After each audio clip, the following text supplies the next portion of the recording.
Good morning dear students. Welcome to professor S P Goyal's IAS classroom. प्रिय विद्यार्थियों, एक जो अब तैयारी स्टार्ट कर रहे हैं दिसंबर से प्रीलिमिनरी और मेन की, उनको हताश होने की जरूरत नहीं है। अभी बाल उनके कोर्ट में है।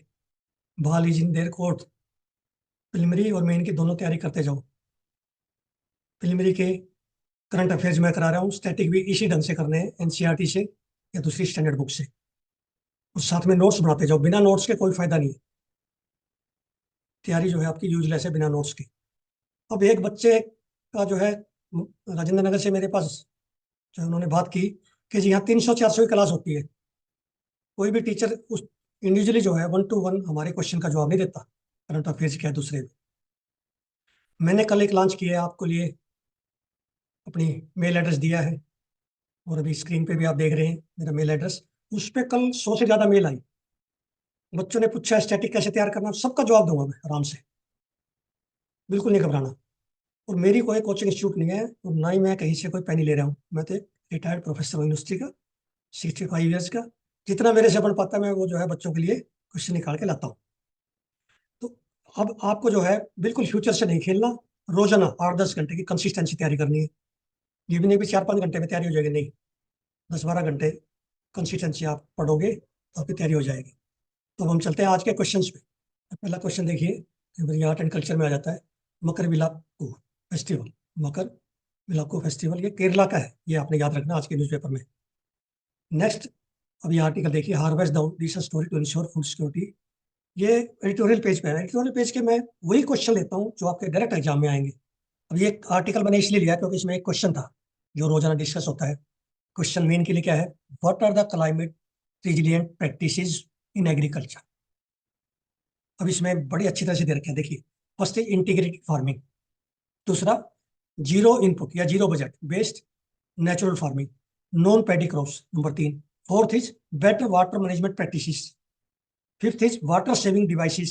Sixth is e-pest surveillance and large scale farm mechanization with women friendly drudgery reducing farm implements. Then training of the farmer in crop specific technologies. Then integrated nutrient management and integrated pest management. कम से कम 10 point हो गए। 10 point लिख दिए, इसका मतलब आपके 10 में से 7 नंबर आ जाएंगे। इसको ध्यान से याद करना। अभी इस आर्टिकल से मैंने क्वेश्चन निकाले, देखिए, which of one of the following is not a climate resilient practice. ये integrated farming, rainwater harvesting, drought resistant crops and variety, they are all climate resilient practices, but increasing area under paddy, wheat, sugarcane is not climate resilient practice because they require more and more water and inputs.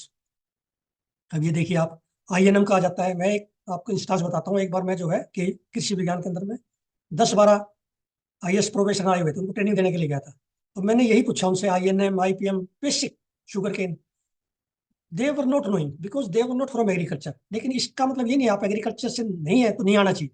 ये रोजाना newspaper में आती है चीजें और ये parliament में discuss होती है, नेशनल इंपोर्टेंस की है। तो आईएनएम में क्या होता है, केमिकल फर्टिलाइजर भी होते हैं, bio fertiliser, organic fertiliser, this manures, सभी तरह की या ग्रीन मेन्योरिंग, सब मिला के हम कहते हैं आईएनएम। जो भी प्रैक्टिस सूट करे उस एरिया में, वो सारा मतलब केमिकल फर्टिलाइजर कम से कम डाले जाए, दूसरी प्रैक्टिस अपनाई जाए, इसको कहते हैं आईएनएम।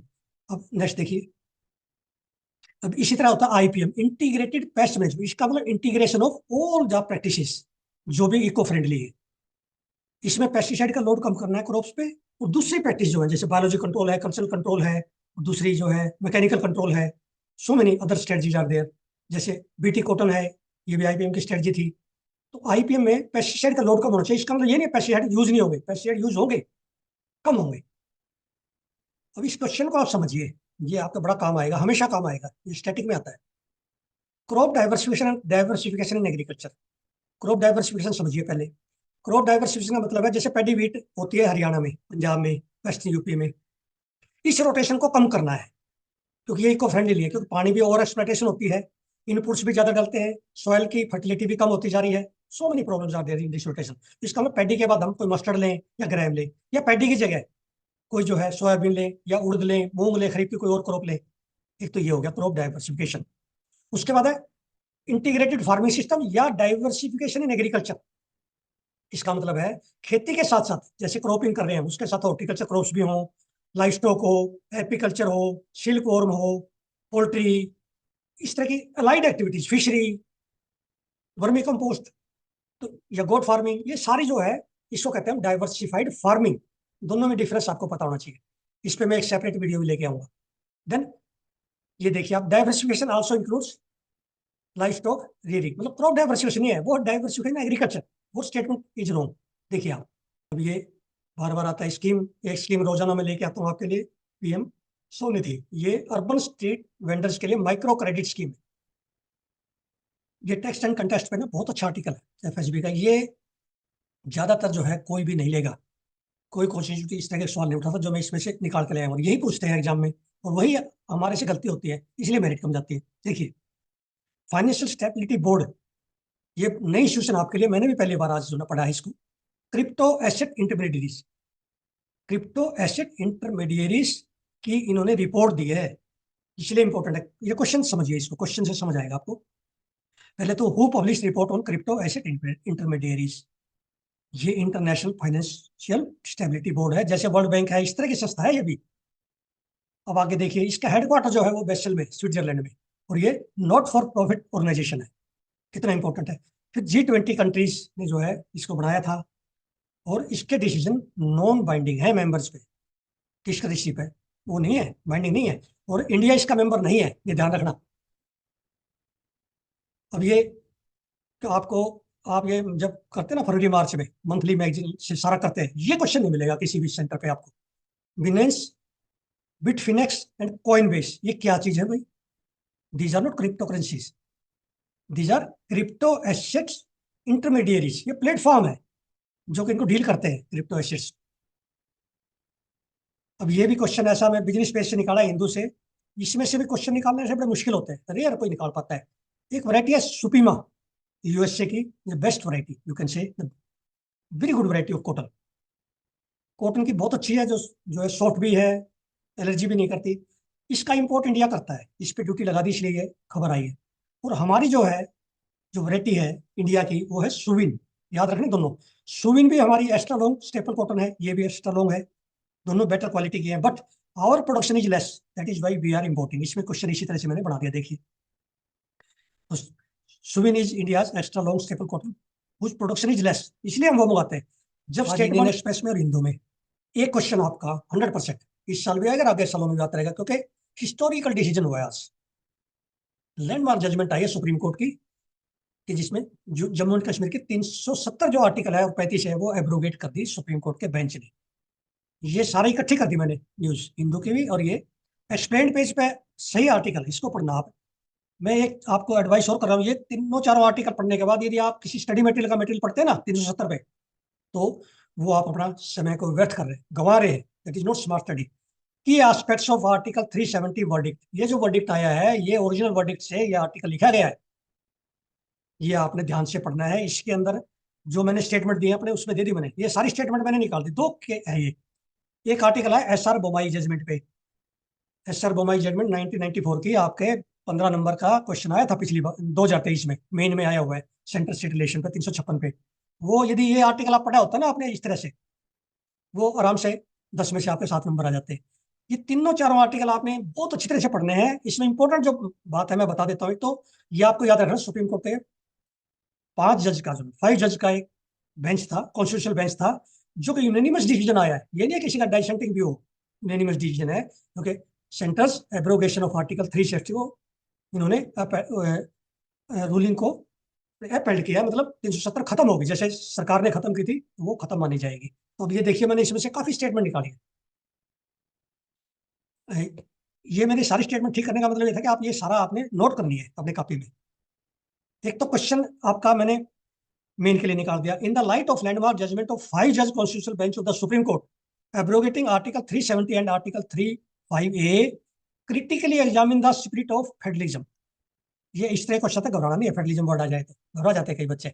इस ये कई एंगल से आएगा, लेकिन क्वेश्चन जरूर आएगा 10-15 नंबर का।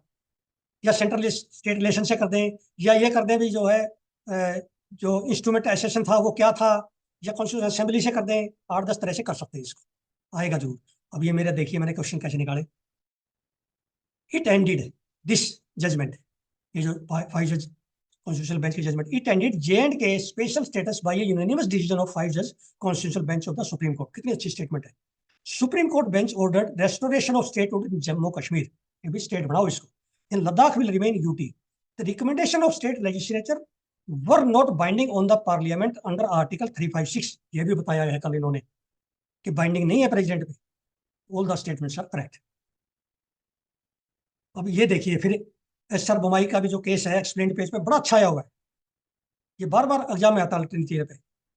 अब ये 1994 की जजमेंट है, हिस्टोरिकल जजमेंट है, लैंडमार्क जजमेंट है। ये 9 जज बेंच का था, कॉन्स्टिट्यूशनल बेंच था ये। इसने क्या किया, आर्टिकल 356 को इंटरप्रेट किया, नॉट 368। पहली स्टेटमेंट गलत है, तीसरे से कंफ्यूज करते हैं। 356 आर्टिकल को इन्होंने इंटरप्रेट किया। इसमें क्या किया, article 356 contain provision for imposition of president rule in the state. आप सभी को पता है, ये तो बार बार आता है। Then president decision regarding imposition of president rule in the state is not subject to judicial review. No, पहले था 94 से पहले, उसके बाद आ गया ये प्रेसिडेंट का जो डिसीजन है imposition of president rule in the state, वो सब जुडिशियल रिव्यू उसका हो सकता है। Then Bommai judgment of 1994 made parliamentary approval necessary for the imposition of president rule. कह दिया इन्होंने, क्लियर कर है कि इसमें जो है पार्लियामेंट की अप्रूवल नेसेसरी है इंपोजिशन करने के लिए, विद इन 2 मंथ्स लेनी है। नेक्स्ट फिर देखिए आप, मैं स्टेटमेंट, ये स्टेटमेंट सारी आपने कॉपी में नोट करनी है। President rule under 356, article 356 can be imposed in the state only after approval of both the houses of the parliament. Yes. President cannot suspend state legislature. No, this statement is wrong. President can suspend state legislature. If parliament did not approve proclamation of president rule in the state within 2 months, then the dismissed government would stand revived. वो वापिस revive हो जाएगी यदि approve नहीं होता parliament से। तो कितने इंपॉर्टेंट है ये 2 स्टेटमेंट, ठीक है, इसमें एक गलत है सेकंड नंबर की। अब ये क्वेश्चन है, सबसे आसान लगेगा आपको, मुझे सबसे मुश्किल लगता है। Question number 4, which of the following pair of the state does not share border with Bangladesh. इसी तरह म्यांमार का, इन दोनों में से कभी भी आ सकता है। नॉर्थ ईस्ट स्टेट का ये आप स्टेट को भर के देखना है मैप में, और इसमें फिर देखना है बांग्लादेश के साथ। ये क्वेश्चन आपने खुद करना है। फिर ये विद्यार्थियों, आपने एक चीज नोट की होगी, ये हर क्वेश्चन के एक्सप्लेनेशन और अखबार से ऐसे निकालना 3 घंटे में और एक्सप्लेनेशन देना, इसके लिए बहुत एक्सपीरियंस चाहिए, बहुत एकेडमिक एक्सलेंस चाहिए। आप मेरी सारी वीडियो है वो कोई किसी से कम नहीं है। ये सोचते हैं बैकलॉग इकट्ठा ना कीजिए वीडियो का, भी मैं जो है फिर देख लूंगा ये दूसरी तीसरी, नहीं, ये सारी वीडियो आप कंप्लीट कीजिए और आप अपने कॉपी में नोट कीजिए इंपॉर्टेंट क्वेश्चंस, तब आपका करंट का जो है कंप्लीट होगा इस तरह से। और ये करने के बाद फिर आपको जरूरत नहीं है, फिर मंथली मैगजीन नहीं पढ़नी आप करंट में। मेरी जो वीडियो है वो आप मैक्सिमम सब्सक्राइब कीजिए, शेयर कीजिए, लाइक कीजिए, और मेरे रोजाना क्वेश्चन जो टेलीग्राम चैनल पे आ रहे हैं बड़े इंपॉर्टेंट, उनको रोजाना अटेम्प्ट कीजिए मॉक टेस्ट को। यही जो है एक सफलता की कुंजी है। Thank you.